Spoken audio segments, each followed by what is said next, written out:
Superman and Lois, Season 3, Episode 9, The Dress.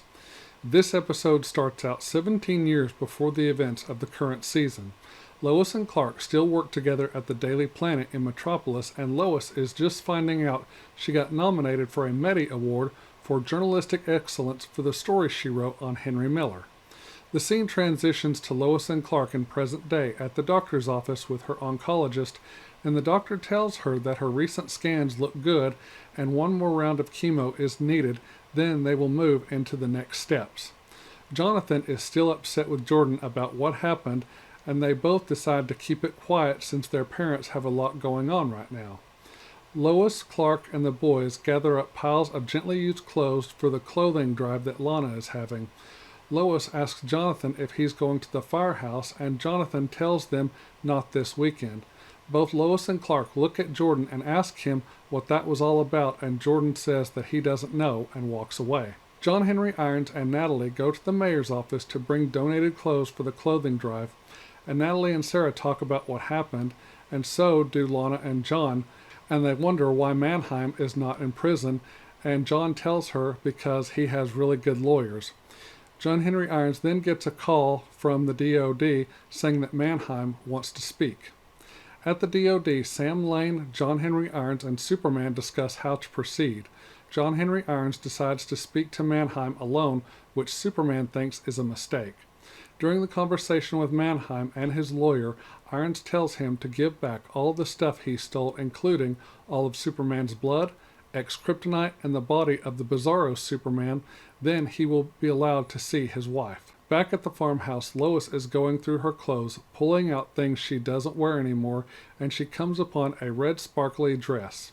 She flashes back to 17 years ago when she was nominated for the Meddy Award, and Clark comes into her office at the Daily Planet with a box for her, and she opens it up to find a beautiful red sparkling gown dress to wear to the awards. Clark tells her that he sold his entire baseball card collection, even his Cal Ripken Jr. card, which was in mint condition, to pay for the dress for her. The flashback ends, and we are brought back to present day. Lois takes the red sparkling dress out of the closet and throws it onto the bed with the other clothes to be donated. At the DOD, Superman and John Henry Irons walk down a corridor and are having a disagreement about letting Bruno Mannheim see his wife. Irons thinks that because of everything going on at home with Lois, that it's clouding Superman's judgment on how to handle Bruno Mannheim. Sarah, Jonathan, Jordan, and Natalie are at the diner and are talking about the whole ordeal that went down in Metropolis when Natalie met Mateo's parents. She tells them that the way it all happened, Mateo didn't act like he even knew what was going on and was just as in the dark as she was. Jordan says he could have been acting like he didn't know. Jonathan gets told off by Natalie when she starts comparing the situation with her and Mateo to him and Candace and how all that went down. John Henry Irons comes to pick up Natalie, and as they both walk out of the diner, they encounter some of Bruno Mannheim's men. John Henry Irons takes the club that he gave Natalie and activates it and attacks them before they can make the first move. Irons tells Natalie to go with Sarah and the boys and not to leave until I come get you. The boys, Sarah and Natalie, all run out of there away from the situation. Irons calls General Sam Lane and tells him that they need to end this once and for all. Clark returns home, and he and Lois are gathering up the last of all the clothes to take to City Hall for the clothing drive, and Clark notices the red sparkly dress in the box of clothes to be donated and asks Lois about it, and she says she just doesn't want to keep it, and all it is doing now is just gathering dust, so she's deciding to donate it. Clark says okay and doesn't press her on it anymore, and Clark takes the clothes to City Hall. Bruno Mannheim comes home, and his son Mateo asks him if they let him see Pia, and he says no. Then Mateo gets angry and presses his dad on everything and says he has lied to him about being a crime boss for Intergang. Mateo asks his dad if he's ever killed anyone, and he tells him that everything he's done is for him and Hobbs Bay. Clark arrives at City Hall and hands the box of clothes over to Lana, and Lana sees the red dress, and Clark tells her about it and says that Lois told him to donate it because she doesn't want it anymore and that someone else should enjoy it. Lana is surprised when Clark tells her that. Lana asks about Lois's upcoming mastectomy surgery and if he has talked to her about it. He says just the logistics, but not all the other parts. He tells her he doesn't know how to talk to her about that, and Lana suggests to Clark letting her talk to Lois about it, and Clark agrees. At Sarah's house, Natalie is in the backyard standing alone, and Sarah and the boys just watch her helplessly. Jonathan goes to talk to Natalie and apologizes to her. Jonathan tells her that if she wants to see Mateo again, let's make it happen. So the boys and Sarah call Mateo, and he comes to Smallville to see Natalie. They talk, and he expresses how he feels about her, and she reciprocates the same feelings toward him. The boys finally make up, and Sarah and the boys embrace each other in a group hug. Lana goes to talk to Lois about the dress, and Lois doesn't open up at first, but after hearing Lana speaking, she reveals what she is really feeling. They share stories about growing up and their bodies as they grew from little girls to young ladies into women. They also talk about Lois's double mastectomy coming up and how Lois is afraid that once she loses her breasts, that she won't feel feminine anymore. Lois flashes back to the night she wore the dress to the awards and tells Lana how that night made her feel. Even though she didn't win the award, it still made her feel incredibly sexy. Superman flies to Bruno Mannheim's place and tries to reason with him and give them the missing items so both he and his son can see Pia again. Bruno asks Superman if all the items were to return, you promise we would get to see Pia again? And Superman says, you have my word. All of a sudden, Superman hears something with his super hearing, and he looks up at Mannheim and says, this wasn't me. All of a sudden, the doors to Mannheim's office burst open, and in come armed DoD tactical agents, moving in on Mannheim, holding him at gunpoint. Superman turns around and gives a very stern look to John Henry Irons. The agents raid his office, his computer, his files, his safes, anything and everything. Nothing is off limits. Superman tells Irons that Mannheim was about to make a deal. Superman says to Irons, we talked about this. General Sam Lane then looks stunned and says, you knew Superman was going to be here? Irons pleads his case to Sam, but Sam says, you're done. So John Henry walks out and goes home. Clark returns home to find Lana and Lois talking, as well as smiling and laughing, and Lois tells him before her surgery that they're going to have a party, and Lana goes home for the night. After raiding his home, Bruno Mannheim has Henry Miller, aka Atom Man, woken up and sends him to Smallville to kill John Henry Irons. Henry Miller, with his powers, flies to Smallville and crashes into John Henry's place and attacks him. He is unable to call his suit as his watch gets damaged. Superman shows up to help John Henry to try and stop Henry Miller. Superman engages Henry Miller in a fierce battle in town, and then they both take it to the sky. They both exchange a series of blows and punches. While they are engaged in battle, parts of downtown Smallville are getting destroyed. Henry Miller throws Superman way off into the night sky far from downtown Smallville. John Henry Irons gets his watch working again and calls his Warhammer, which makes its way to town and hits Miller so hard it knocks him to the ground. Irons picks up his hammer and uses it on Miller and hits him so hard with it that the blow kills Henry Miller. Superman sees what happens and yells for John to stop, but it's too late. Superman flies back to town where Irons is with a mad look on his face. John Henry Irons tells him he didn't have a choice, and Superman, glaring at him, says, you always have a choice. Lana comes to town and inspects the damage. John Henry Irons returns home to the mess Henry Miller made of his place. Natalie returns home and tries to talk some sense into her dad and pleads with him to let Mateo and Bruno see his wife and mom.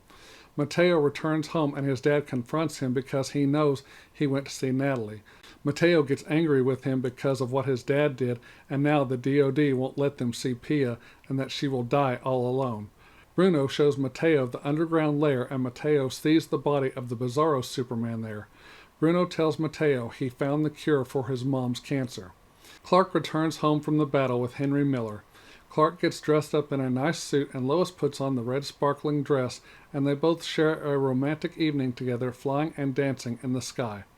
And that is how Superman and Lois Season 3, Episode 9, The Dress, ends. Oh boy, what another great episode. A very emotional and powerful episode. I loved every minute of it. I loved the opening flashbacks of the episode where we see Lois and Clark are still reporters working at the Daily Planet before they are married, and she already knows he's Superman and they are engaged to be married. I was glad to see and hear that Lois's treatments are working and that she's responding well to the chemo. When the oncologist told her and Clark about the next steps, I thought that meant that they were going to start radiation, but we find out later that that is not what the oncologist meant. She in fact meant something a lot more drastic. Lois will soon be undergoing a double mastectomy. In other words, she will be having both of her breasts removed. For a woman, that sucks. I can't even imagine how that would make a woman feel. That's rough, but any woman who has been through that, I commend you for your strength. The battle scenes in this episode between John Henry Irons and Henry Miller were great. Then Superman got to the fight, and I thought that just amped it up even more. It was a fierce battle between all of them, and let me tell you, I had flashbacks to the movie Man of Steel from 2013 when Henry Cavill was Superman. But I was not at all expecting John Henry Irons to kill Henry Miller. But as much as I agree with Superman in that there is always another choice besides killing, I can see where John Henry Irons is coming from and his whole side of it. So if I had been John Henry Irons in that situation where Mannheim and his thugs were threatening my family or loved ones, then yeah, I probably would have killed him just to end it all. I love how much love Clark has for Lois. It really shows in this episode, both during the flashback scenes and the present day scenes. He sold his whole collection of baseball cards, including a mint condition Cal Ripken Jr. card, to buy the red sparkly dress for Lois. I mean, Clark took one of his most prized possessions, which he'd been acquiring and building up since he was a little boy, and totally gave it up for the love of his life, which is Lois Lane. It just goes to show you how important Lois really is to him. Then at the end of the episode, it was just so special when he got dressed up in a nice suit and Lois in the red sparkly dress, and they slowly flew into the air and they both danced in the night sky. I mean, what a great cinematic scene and a great way to end this episode. The whole episode was not just based around Lois and the dress, but also the disagreements between Superman and John Henry Irons about how to handle Bruno and Matteo Mannheim and whether or not they should let them see Pia. Superman says they should not keep Bruno and Matteo from their dying wife and mother, but John Henry says until they give back all the items that they stole, they will not let them see her. He's all about holding Mannheim's feet to the fire and using Pia as leverage, but Superman says it's wrong for them to do that. Superman just tries to talk to Mannheim to get him to do the right thing until John Henry Irons hijacks the entire situation to get him to give everything back. I don't know whose side I am on, Superman's side or John Henry Irons' side in this situation, because I can see both of their points of view. So yeah, very difficult choice in this situation. Lana was sweet and gracious as she talked to Lois to get her to keep the dress and listen to Lois's fears about her upcoming surgery. But the part where they were talking about when they were little girls, teenagers, and their development, they could have left that part out. I could have done without hearing all that, but it does add to the story, so I guess it's okay. I know things happen in families as siblings, but Jonathan and Jordan need to get their shit together and stop acting like toddlers fighting over a toy. I mean, seriously. So something happened and things were said. I get it, and stuff like that happens. But for crying out loud, get over it. It's in the past, make up, and move on. I mean, geez, stop acting like teenage drama queens. John Henry Irons needs to hurry up and get his suit all fixed up because I have a feeling he's going to need it for the final showdown. Okay, that's all I have to say about this episode, so now it's grading time.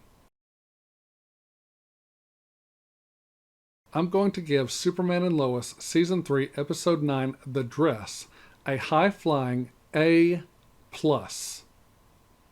Here are my final thoughts. This was a really good episode. It has a little bit of everything.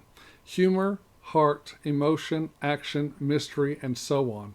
I would say this is probably one of my favorite episodes of Season 3 so far. Though I have one big worry for the season going forward. I am worried that Kyle Cushing is going to push things too far and Clark is going to have to reveal that he's Superman to Kyle, which is something I hope doesn't happen. Also, now that Bruno Mannheim has shown his son, Matteo, the underground lair where Bizarro Superman is and told him about the cure for Pia has been found, I'm afraid that now Matteo is going to fully turn into a bad guy. I hope I'm wrong about that, but something tells me I'm not. But really, in all honesty, I hope I'm wrong.